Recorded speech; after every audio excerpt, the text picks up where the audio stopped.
Assalamualaikum dan salam sejahtera.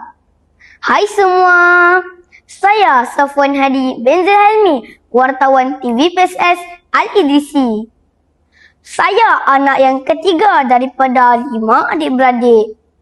Saya merupakan murid dari kelas 5 Gama di Sekolah Kebangsaan Serban Jaya 2.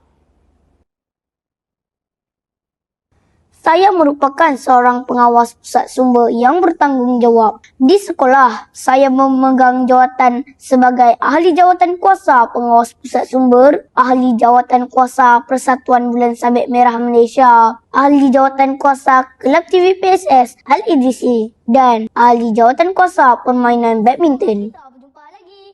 Bye! Saya berasa sangat bersyukur kerana menjadi kru TV PSS. Melalui peluang ini, saya dapat mengasah kemahiran dalam media dan fotografi.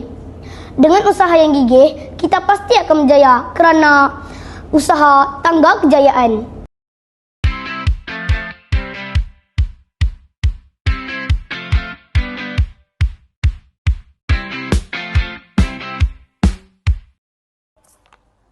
Yes!